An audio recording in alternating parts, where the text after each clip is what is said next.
హరి ఓం. నమో కృష్ణ నమో కృష్ణ. హే గోవింద ఆపద్బాంధవ అనాథరక్షక. మనం భగవంతుని ఆలయాల్లో ప్రతినిత్యం దర్శిస్తూ ఉంటాం. దర్శించి దేవుడు చూసి ఆనందించి పరవశించి మురిసిపోయేది భక్తి. కానీ జ్ఞానం ఏమిటంటే భగవంతుని యొక్క గుణగణాలు ఎలా ఉన్నాయి, ఆ గుణగణాలను మనం ఆచరిస్తున్నామా లేదా అని ఆలోచించడము ఇది జ్ఞానపరం, జ్ఞానయోగం అంటారు, ఆధ్యాత్మిక పరం అంటారు. అంటే ఆధ్యాత్మికం తెలుసుకోవడం. ఇక్కడ గోపకాంతలు రెండో ప్రశ్న ఏంటి, ఏమడిగారు? మిమ్మల్ని సేవించి మిమ్మల్ని పూజించి మిమ్మల్ని ఆరాధించే వాళ్ళని కూడా కొంతమందిని మీరు నిరాదరిస్తారు. అంటే వారికి కనపడరు, వాళ్ళ కోరికలు తీర్చరు. ఇందుకు కారణమేమి? ఇందులో ఉన్న మర్మమేమి? ఈ రహస్యం ఏమిటి పరమాత్మ అని అడిగారు. అందుకు కృష్ణుడు అంటున్నారు, సకులారా, మీరు అడిగిన రెండో ప్రశ్నకు సమాధానం, వీళ్ళు నిరపేక్షాపరులు. నిరపేక్ష అంటే ఆపేక్ష ఏమి ఉండదు, ఏమి కోరరు. వీళ్ళు నిరపేక్ష సహితంగా పనులు చేస్తూ ఉంటారు. అంటే ఆపేక్ష ఏది కూడా కోరకుండా పనిచేస్తూ ఉంటారు. ఇటువంటి వాళ్ళు రెండు విధాలుగా ఉంటారు. ఒకరు పరోపకారం మిదం శరీరం. పరోపకారం మిదం శరీరం. వీళ్ళు ఒక్కొక్క చెందినవాళ్ళు. వీళ్ళకి ఇది ధర్మం ఆచరిస్తారు. వీళ్ళు ధర్మం ఏం చెప్తుంది? మనిషిగా జన్మించాక ఈ శరీరం దేనికి ఉపయోగపడుతుందంటే నీలాంటి మానవులకు ఉపయోగపడుతుంది. ఎవరైతే మనలాంటి మానవులు కష్టాల్లో బాధల్లో అనేక రోగాలతో రుష్టులతో వైద్యశాలలో అసహాయ స్థితిలో నిస్సహాయ స్థితిలో అసలు కనీసం మందులు కొనలేని స్థితిలో కూడా మరణిస్తూ ఉంటారు. అనేక మంది బాధలు పడుతున్నారు. ఇటువంటి వాళ్ళను సేవ చేస్తారు. మనం ఇలా చెప్పుకొని వస్తే మొట్టమొదట మనకు ఒక విదేశస్తురాలు యుగోస్లావేసియా, ఆ దేశానికి చెందినటువంటి మదర్ తెరీసా, ఆమె పేరు ఆగ్నెస్. శాసనం దైవం శాసించింది ఆమెకి. భారతదేశంలో ఈ కలకత్తా నగరంలో అనేక మంది బాధలు పడుతున్నారు. ఆగ్నెస్ బోన్సా బొజాక్షు ఆమె పేరు. ఈమె తన జీవితాన్ని త్యాగం చేసింది. తనకు వచ్చిన డబ్బంతా హోమ్ ఫర్ డైయింగ్ అంటే చనిపోయే వాళ్ళ కోసం ఒక పెద్ద ఆశ్రమం ఏర్పాటు చేసి అనేక మంది సహాయం తీసుకొని చనిపోతున్న వాళ్ళకు సేవ చేయడానికి స్త్రీలను ఏర్పాటు చేసి ఒడిలో పెట్టుకొని చనిపోయేలాగా. అంటే భరతమాత భారతదేశపు ఔన్నత్యాన్ని చాటించేటటువంటి జ్ఞానభూమి ఆమెకు అంత జ్ఞానాన్ని ఇచ్చిందన్నమాట. ఇక్కడ పేదలు ఇంత బాధల్లో ఉండడానికి దేనికని ఈ యొక్క స్లమ్ ఏరియాస్ అంటే ఎక్కడెక్కడ రోగాలు వస్తుంటాయో అప్పుడు అనేక భయంకరమైన రోగాలు ఉండేవి. ఆ భయంకర రోగాల వారి పడిన వారి మరణస్థితులు ఎవరు పట్టించుకునేవాళ్ళు కాదు. రోడ్ల వెంబడి అనాథల్లాగా శవాల్లాగా పోతూ ఉండేవాళ్ళు. కొన్ని శవాలు నీళ్ళలో కొట్టుకుపోయేటట్టు కూడా ఉంటాయి. ఆమె ఆ ఆశ్రమం పెట్టి ఆ ఆశ్రమంలో సేవ అందిస్తూ అనేక మందిని పెట్టుకొని, అంటే హోమ్ ఫర్ డైయింగ్ అంటే చనిపోయే వారికి గృహము అంటే ఎవరైనా చనిపోయే స్థితిలో ఉంటే వాళ్ళకి అనేక సపర్యలు చేసి వాళ్ళకి ఏ ఇబ్బంది లేకుండా వాళ్ళ మలమూత్రాదులు ఏమైనా కానీ ఏ స్థితిలో ఉండి మందులు ఇచ్చి వాళ్ళకి ఆహారం ఇచ్చి చనిపోయేది ఆనందంగా చనిపోయేలాగా చేసినటువంటి మహాతల్లి. ఆమెకు చేతులెత్తి నమస్కారం చేయాలి. ఇప్పటికి ఉంది ఆమె సేవా సంస్థలు. ఆమెకు ఎన్నో అవార్డులు వచ్చినాయి. అవన్నీ ఆమెకి ప్రధానం కాదు, దానికోసం ఆమె చేయలేదు. ఇప్పుడు పరమాత్మ చెప్పినటువంటి ఈ విషయంలో అలాంటి వారు ఆ కోవకు చెందుతారు. ఈ శరీరం పరోపకారానికే కానీ ఫలితాన్ని ఆశించడానికి కాదు. వాళ్ళ నుంచి ఎటువంటి ఫలితం అవసరం లేదు వాళ్ళకి. ధర్మం, మానవ ధర్మం, మానవ సేవే మాధవ సేవ అని కేవలం ఈ ధర్మం మీదనే మాత్రమే ఉంటారు. ఇటువంటి వాళ్ళకు ధర్మం ప్రధానంగా ఉంటుంది. ఇక రెండో కోవకు చెందిన వాళ్ళు వీరు కూడా ఈ నిరపేక్ష సిద్ధాంతాన్ని అనుసరిస్తారు. అయితే వీళ్ళు ఎలా ఉంటారు అంటే వీళ్ళకు అనుషంగికం అంటే అందరితో కలిసిమెలిసి జీవించేటటువంటి సంఘభావం. కలిసిమెలిసి జీవిస్తూ సంఘంలో ఉండి సంఘంలో ఎవరెవరికి ఎటువంటి సహాయం చేయవలనో అంటే మీ పాత్ర ఎరిగి దానం అంటాం. పాత్ర ఎరిగి దానం. ఈ పాత్ర ఎరిగి దానం చేసేవాళ్ళు ఇలాంటి అనుషంగికులు అంటారు. ఈ అనుషంగికులకు ధర్మం ప్రధానంగా ఉండదు. అంటే వీళ్ళు ఇదివరకు నిరపేక్ష, ఇదివరకు పరోపకారం మిదం శరీరం అలా కాకుండా వీళ్ళు చేస్తారు. వీళ్ళు కూడా ప్రతిఫలం ఆశించరు. అనుషంగికం అంటే అర్థం ఏమంటే ఉదాహరణకు చెప్తారు ఆయన పరమాత్మ చెప్తాడు,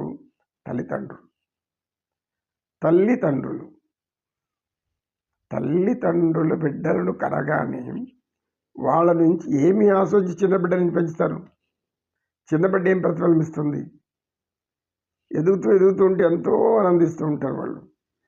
వాళ్ళు ఆరోగ్యంగా ఉంటే చూసి మురిసిపోతారు. వాళ్ళు అచ్చట్లు ముచ్చట్లు ఆనందిస్తూ ఉంటారు. ఆడపిల్లలైతే మరి ఆడపిల్లకి అలంకరణ చాలా అవసరం.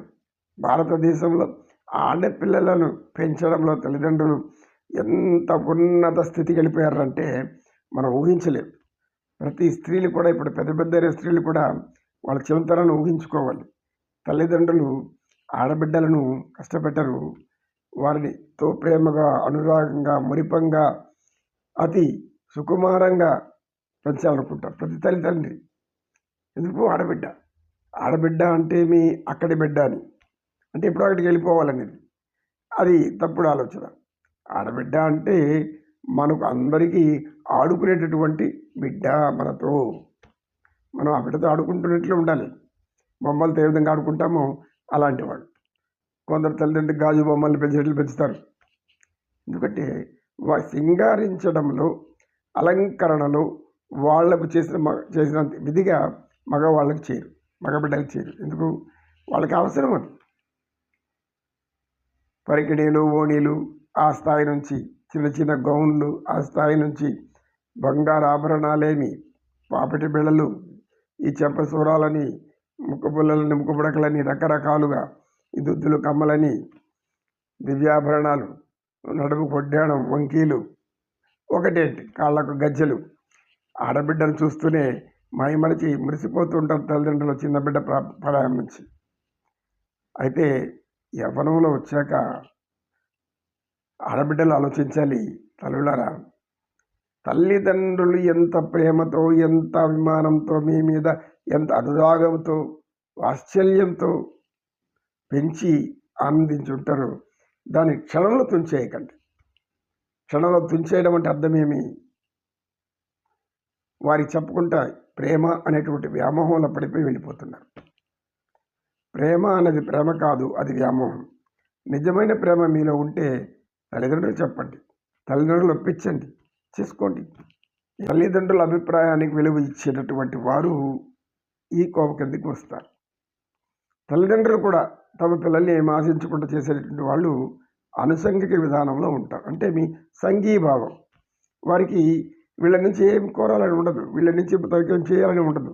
కానీ వాళ్ళ ధర్మం వాళ్ళు చేస్తారు, వీళ్ళ ధర్మం వీళ్ళు చేస్తారు. ఇందులో ఈ యొక్క పెంపకం అనేది అనుషంగికంగా ఉంటుంది. ధర్మం సాధారణ స్థితిలో ఉంటుంది. అంటే తమ ధర్మంగా భావిస్తారు. అయితే మరి ఈ విధంగా పరోపకారం చేయడంలో వాళ్ళు అంత శ్రద్ధ చూపెట్టారు. అంటే తమ పిల్లలను ఏ విధంగా పెంచాలి, ధర్మమే అది. ఏ విధంగా పెంచాలి, ఏ విధంగా పోషించాలి, ఎట్లా ఉన్నతంగా చేయాలి, వాళ్ళు మనకు ఏ విధంగా గౌరవం తెచ్చిపెడతారు. కనుక పలాని బిడ్డ అంటే పలాని వాళ్ళ బిడ్డ అంటే ఆ బిడ్డకి బంగారం లేదా వజ్రం లేదా ముత్యం లేకపోతే అనేక రత్నాలు, పగడాలు అన్నీ ధరించేటివే. ఎందుకు? అవన్నీ వాళ్ళకే కావాలి ఆడబిడ్డలకు. కానీ ఆ ఆడబిడ్డలు ఎంతవరకు తల్లిదండ్రులు సహకరిస్తారో భగవంతుడు తెలియాలి. సహకరించాలి, తల్లిదండ్రుల అభిప్రాయం తెలుసుకోవాలి. కానీ కూడదు. ఆడబిడ్డ జాగ్రత్తగా ఉండాలి. ఎవరెవరో ఏదో చెప్తుంటారు, మన జాగ్రత్తలో మనం ఉండాలి. కనుక విన్నదంతా కూడా మనసులో జీర్ణించుకొని గట్టిగా స్థిరపరచుకొని తల్లిదండ్రుల అభిప్రాయాలకు గౌరవం ఇవ్వండి. ఎవరైతే మంచి తల్లిదండ్రులు ఉన్నారో వాళ్ళకి. అనుషంగికుల్లో ధర్మం నామమాత్రంగా ఉంటుంది. వీరి ఈ యొక్క కర్తవ్యాన్ని ముఖ్యంగా తీసుకుంటారు. కర్మలను క్రమరీతిలో చేస్తారు. కర్మని ధర్మబద్ధంగా చేసుకుంటుంటారు. కానీ అక్కడ సహాయం చేసేవాళ్ళు వాళ్ళు పరోపకారం మిదం శరీరం అనే విధంగా ఆ ధర్మాన్ని ఆచరించుకుంటారు. వాళ్ళు పరులకు సేవ చేయడమే కానీ వాళ్ళు ఇస్తే అని తీసుకోరు. ఎందుకు? వాళ్ళకు ఉన్నదంతా అందుకోసం ఖర్చు పెడుతుంటే ఇంకెవరి దగ్గర తీసుకునేది ఏముంది? ఇటువంటి వారి అని శ్రీకృష్ణ పరమాత్మ అరటిపండు ఊల్చి చెప్పినట్టుగా పెట్టి అందరి ఆ గోపికారమణుల మధ్య నోట్లో పెట్టేస్తాడు. అంటే ఆయన ఎక్కడ కూర్చొని ఉన్నాడు ఇప్పుడు? పరమాత్మ యమునా నది తీరంలో ఇసుక తిన్నెల మీద ఈ గోపికాస్త్రీలు ఏం చేసుకొచ్చారు? ఆయన లాక్కొని వచ్చారు. రావయ్యారా, దొరకకుండా దొరికాం, మమ్మల్ని తప్పించుకొని వెళ్ళిపోయి ఇప్పుడు కనబడ్డావు, ఇంకా నిన్ను వదిలేదు అని లాక్కొని వచ్చారు. అందరూ తమ పయ్యదలు అంటే ఆ వర్ణన మనకు కామమోహ విమోహాలు కాకూడదు. మనం మోహాలు తప్ప భార్య ఎటువంటి పరిస్థితుల్లో కూడా తమ దేహ సౌందర్యాన్ని చూపెట్టరు. అలంకరించుకుంటున్నారు అంటే భర్త కోసమే. ఎప్పుడు అడుగు అలంకరించుకుంటారు? ఏదో శుభకార్యాలు పిండి కలిపి అలంకరించుకుంటారు. ఆ తర్వాత సాధారణంగా ఉంటారు. భర్తకు సుఖాన్ని ఇచ్చేటప్పుడు వాళ్ళు సర్వం అలంకారభూషితంగా పోతారు. అప్పుడు ఆ భర్త ఆనందిస్తాడు. ఎందుకు? భార్య ఆనందం భర్తకు, భర్తకు ఆనందం జీవించాలి. ఇది దాన్ని. ఇక్కడ వీళ్ళు ఏం చేస్తున్నారు? వీళ్ళు చేసింది ఏమి? వివాహితులు అయినప్పటికీ ఏం చేస్తారు వీళ్ళు? అక్కడ ఉన్నది ఎవరు? పరమాత్మ. తమ భర్తల్లో ఉన్నది కూడా పరమాత్మే, తమలో ఉన్నది కూడా పరమాత్మ. పరధర్మం తెలిసినటువంటి వాళ్ళు కానీ కొంత దేహ వ్యామోహంలో పడిపోయారు. ఎందుకు? ఆ దివ్య మోహన సుందర సుకుమార ఆ మనోహరుణ్ణి చూడగానే మనసు హరింపజేశాడు. మనోహరుడు, మనసును హరించేటటువంటి వాడు ఆ హరి. ఆ హరి పరమాత్మ శ్రీకృష్ణుడు. శ్రీకృష్ణుని యొక్క సుందర దివ్య తేజోరూపం అతి అందమైనటువంటిది. ఎంత అందం అంటే ప్రపంచంలో ఉన్న అందాలన్నీ పోగు చేస్తే ఎట్లుంటుందో అట్లా అని వాళ్ళు అనుకున్నారు. గోపికాస్త్రీలంతా కూడా ఆడ కూర్చొని గుండ్రగా కూర్చొని తమ పయ్యదులంతా పరిచారు.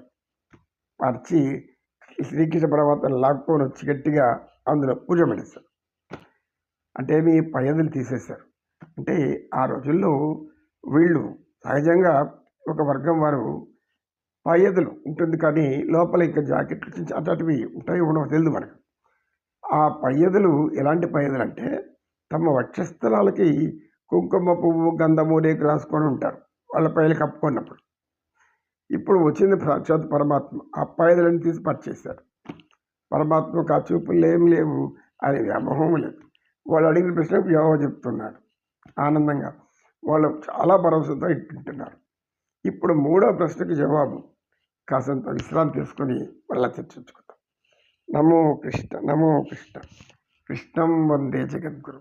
తండ్రి, నీ లీలా వినోదం, నీ లీలా మాయా మనోహర సుందర దృశ్యాలన్నీ కూడా వ్యామోహాన్ని కట్టిపడేసేసి దాన్ని పాతాళానికి తొక్కేసేసి ధర్మాన్ని ఉద్ధరించడానికి, ధర్మ రూపాన్ని తెలియజేయడానికి అవతరించిన ఓ పరమాత్మ, నీ యొక్క దివ్యమోహన జ్ఞానస్వరూపాన్ని తెలుసుకోవడం సామాన్యం కాదు. నీ జ్ఞానం ఎంత అంటే పరమాత్మ పరమ జ్ఞానం నీదే. ఆ జ్ఞానాన్ని మానవులకి ఎలా పంచిపెడుతున్నావు ఈ యొక్క భాగవతంలో అర్థమవుతుంది. వ్యాస భగవాన్ల వారు శ్రీకృష్ణుని యొక్క జీవితాన్ని ఎంత అద్భుతంగా చెప్తున్నాడంటే ఆయన ఆ మహత్తరమైన ఈ సన్నివేశాలను మనం స్వయంగా చదివి లేదా వింటుంటే ఆనందకరం, పరమానందకరం. ఎందుకు? జ్ఞానం ఒక్కటే ఆనందాన్ని ఇస్తుంది, భక్తి ఒకటే పరవశాన్ని ఇస్తుంది. భక్తికి ఏం కావాలి? జ్ఞానం కావాలి. జ్ఞానం లేదా భక్తి రాదు, భక్తి లేదా జ్ఞానం కూడా రాదు. పరమాత్మ మీద భక్తి కలిగినప్పుడు ఆయన కూడా తెలుసుకోవాలని ఆలోచన మనకు వస్తుంది. అప్పుడు అది జ్ఞానం అవుతుంది. జ్ఞానంలో కూడా మనం జ్ఞానం నేర్చుకుంటున్నాం. ఏం చెప్తుంది జ్ఞానం? భగవంతుని నమ్ము, భగవంతుని పూజించు, భగవంతుని ఆశ్రయించు, ఆరాధించు, ప్రేమించు, అతడే నీ యొక్క జీవిత భాగస్వామిగా భావించు. ఎందుకు? ఆయన పరమాత్మ, మనం ఆత్మ. నమో కృష్ణ, నమో కృష్ణ. కృష్ణం వందే జగద్గురు. శ్రీకృష్ణం వందే జగద్గురు.